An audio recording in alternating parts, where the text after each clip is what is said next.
Hey, can y'all give a warm round of applause for my motherfucker partner, Jay? Jay, everybody give it up for Jay.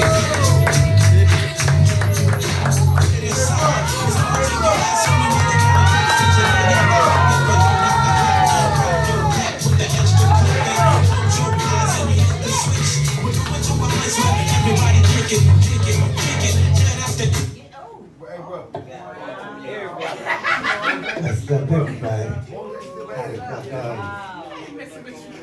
So I'm just Jay.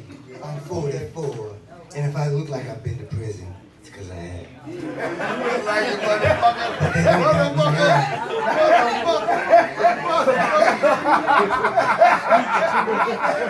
all these straight faces smiling at me. How many of y'all like to? And you're breaking them motherfuckers off.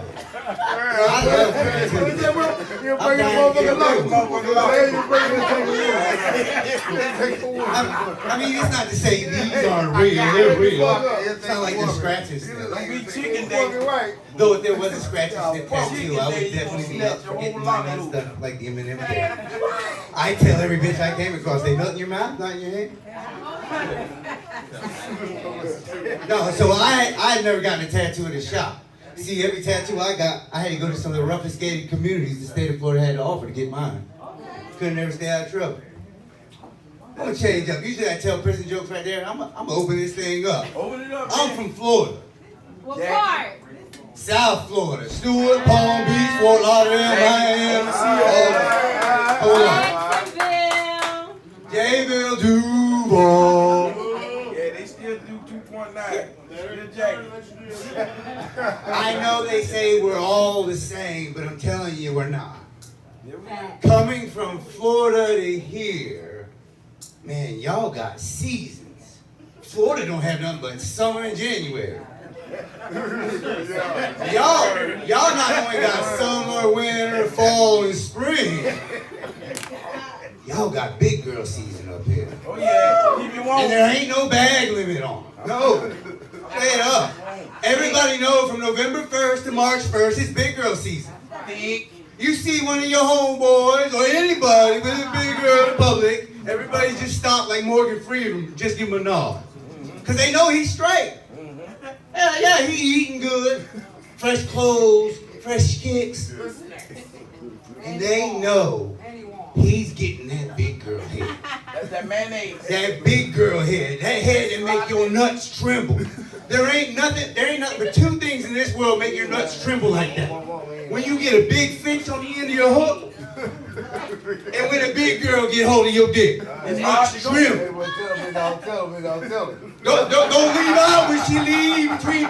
She lean into the couch cushions and grab the bed frame just so she can get leverage. Big girl head. It's crazy. That joke got me in trouble with a very large group in the city of Charlotte. Yeah, there wasn't a lot of members in the group, just the members they got are really big. So I really got to clear the air. I don't have a problem with big women. I do. I love a big girl. They get wet and crazy. I love a big girl. I can live with that problem. Because a big girl can let you fuck. I live with that problem. I ain't live with that problem. I didn't say just have sex, and I didn't say experiment. Because she don't have a whole lot of range and mobility. But she will let you beat that pussy up. You will never gonna hear a big girl say, stop. I feel it in my stomach. Oh, that's where they put everything they love.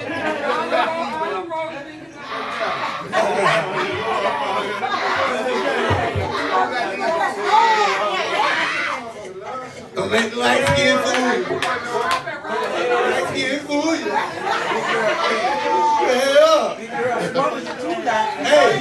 Hey. I'm gonna tell you something that everybody in here is gonna agree with and they're gonna hate agreeing with. Everything tastes better on practice.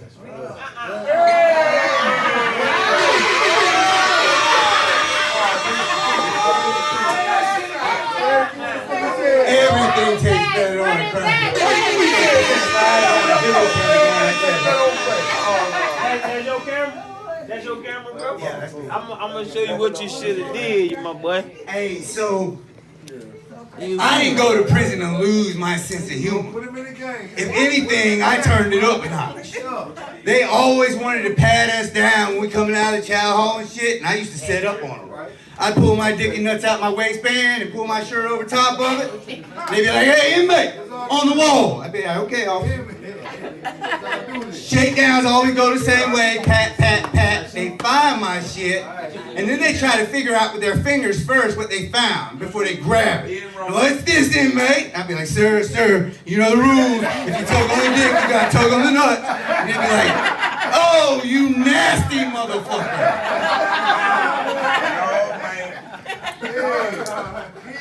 And I'd be like, touche, sir, you're on the clock. You're the highest paid whore on this compound right now. The government paid you. The whole country paid you to touch this dick.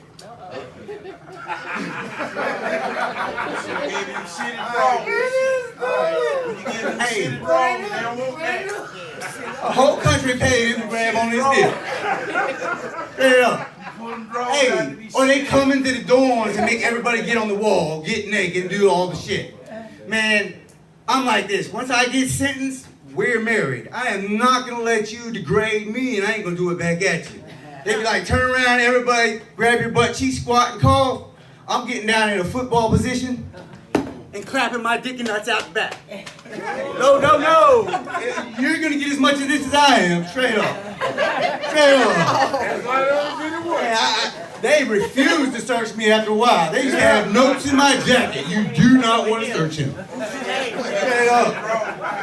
I used to get ahead of them, because then they used to be like, just lift your pant legs. They wanted to see what's in my sock. I'd be like, okay. I ain't got no shame. I get it to him. Shit. I ain't got no shame. I do it to him. Hey, you're in the back. Stay in the back.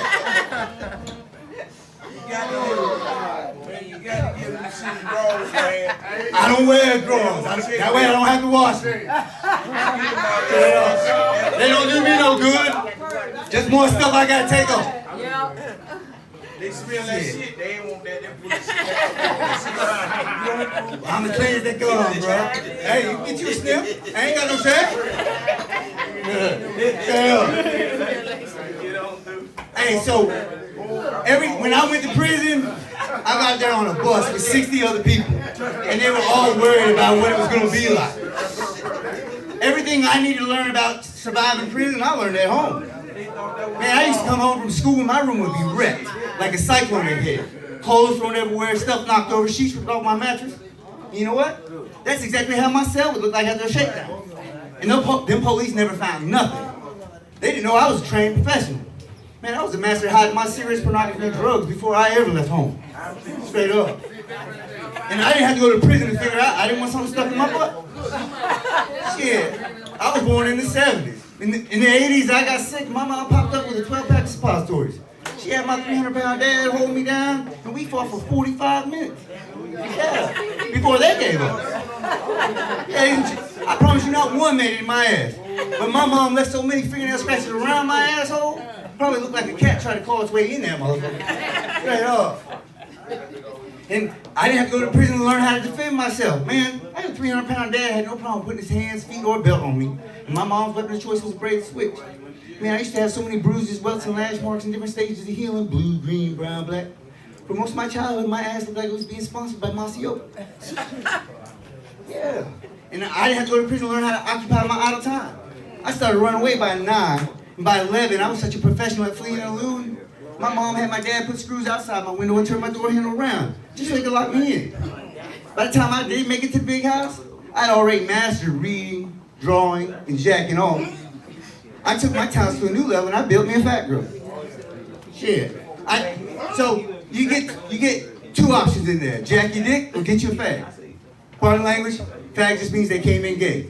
Doesn't mean nothing. If they came in straight and became gay, they're boys or punks. Follow up. So I didn't want to get into the gay shit, because I'm gonna be honest with you, I like my women like I like my M&Ms. Plain, without nuts. And you get tired of jacking your dick. Your main bitch know everything you like. And your side bitch know everything your main bitch know. It just feels a little weird doing it. And then after a while, every once in a while you set up date night with the strange. The strange is when you sit on your hand until it goes numb, and then it feels like somebody else is doing it. So I decided to build a fat girl. See, a fat girl starts with a fifi. A fifi is an office-sized garbage bag straightened out, rolled up into a folded towel with lotion squirted in the end of it. Look at them girls. You just made a fifi, Like that. also known as a fuck girl. We had fleshlights before there were fleshlights. Now you take that fifi and you roll it up into a folded blanket, and then roll it up into your mat and tie up both ends with your sheet. You just made a fat girl. It legitimately has the wide grip and the sloppy wet hole. And look at the bright side. You didn't have to feed it, kiss it, or talk to it. Then I got me in trouble too. Yeah, I did it at the wrong bar. It's all right. It's all right. So know your audience. Know your audience. I don't know my audience. I'm gonna tell you that. I do not know my audience. I've done almost 23 years of my life in prison, and I do not know how to act around my own kind. Straight up. I stick out like a sore thumb around other crackers.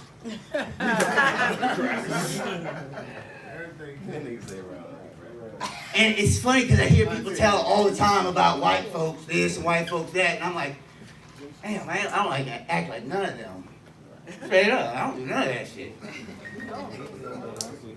Motherfuckers tell me, oh, you can't say this, you can't do that. I can do whatever I want to do as long as I can live with the consequences, right?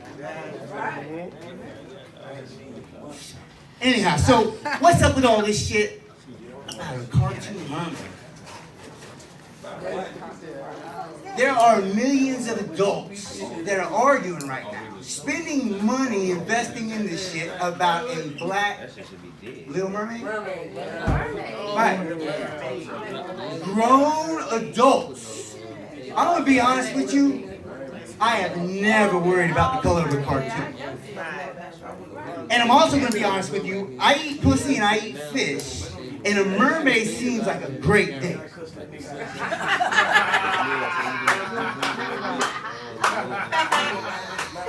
And I know you ladies have to decide between the color of a dick. In truth, we don't have to because every pussy in the world is pink. And if it ain't pink, it ain't pussy. Straight up. Man, I'll tell you another big difference between Florida and here. Black women talk to me. I lived in Florida 41 years, and the only black women that ever talked to me were prison guards and my first grade teacher, and I promise you, none of them liked me. But I came up here, my first week up here, I'm coming out of the QT, and I see a black woman and her boyfriend walking up. And I'm walking out, and she's eyeballing me. I've never had a black woman look at me like that. So I look back at her, right? And he looks at her and then looks at me and says, "What you looking at?" I said, "Bro, she know." He goes, "What she know?" I said, "Bro, you know, everything tastes better on a cracker."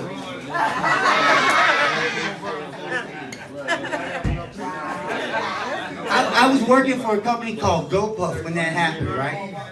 And I go back to the office and I'm telling the girls in the office about it. And there's a manager in there. He's gay. He is a flamer gay. He's cool as fuck, but out there. And I'm telling it, and he comes up and he's like, "I've never had one before." "Well, you ain't gonna get one tonight." A couple weeks later, man, I had to find a new place to stay. He's like, "I got a couch in my apartment you can stay on, but you ain't gotta stay on the couch." I said, "I'd rather sleep in my car." I don't need nobody to walk or color up on me. You got me fucked up. Oh. Hey, this city is crazy. Y'all got all kinds of stuff going on. But I can remember my first day here. I'm walking on the sidewalk. I watched a homeless man about 50 feet in front of me squat, take a shit on the sidewalk, and keep right on walking. And I think about that almost everywhere I go in this city, because just about everywhere you go, it smells like somebody done shitted or pissed on it. Oh, y'all remember the campsite they had going on? Oh, that whole side of the city smelled like garbage dump. Yeah. All kinds of wildlife coming into the city. Yeah. Hey, homeboy, picking up dollars in the strip club. You robbed everybody at them shops. I ain't gonna lie. In Florida, if your girl gets too close to you, you pull the bill. You want her to bend over and grab them. Because you gonna get the best busted shot you gonna get out that bitch. Because she gonna bend over and grab that bitch fast. And whole pussy gonna pop out like a flower. Pop out like a flower. Boom! Like a rose in bloom. Hey, so, you work? Now you talking about talking. What do you do? You work? Yes, you work. You've already done it. You're enjoying the fruits of your labor. I'm out here trying to get me some fruit. Yeah, so, correct me if I'm wrong on this. Is it normal for random people just to come up and just drop random shit on people? I was in a Lowe's. I should say the woman was white, but you'll probably already figure it out. I had a woman walk up to me in a Lowe's and tell me, I'm not going to be able to get my script for Zola. I said, ma'am, there's at least 200 people in this building right now. Out of all the people in here you could have talked to, what made you think I was the one that needed to hear it? At least once a day, I feel like I have to tell random people I am bald, but I am not Dr. Phil. And I always got people that want to interrupt your conversation that they were eavesdropping on in the first place. Tell you how offended they are. And I had a phone call at Walmart. I slid to the back by the bicycles. I got earpiece in, and I'm talking. I heard the woman I'm talking to asked me, "Are you dating?" I said, "Yeah, I'm a little on the apps, a little off the apps. I'm not really feeling it. It's getting increasingly hard to find a piece of pussy that's not attached to a cunt." Oh man! As soon as I said that, you heard a woman's voice shout out, "You should never say anything about anybody like that in public. That is negative." And at first I thought it was coming from the intercom, so I was like, "Excuse me? Who are you talking to?" Woman said, "I'm talking to you." I said, "Whoa, ma'am, I absolutely don't give a fuck. What you find offensive when you're eavesdropping on my conversation?" I said, "But if I'm being honest, that's not a negative word. That's a great word. And I wish I had a word just like it that worked on stacks of cash and Lamborghinis." She said, "What's that supposed to mean?" I said, "It's simple, ma'am. I said the word cunt one time and one magically appeared when I opened. If I had a word like that that worked on stacks of cash and Lamborghinis, the world would never hear from me again." I'm just everybody. Y'all be great. Yeah.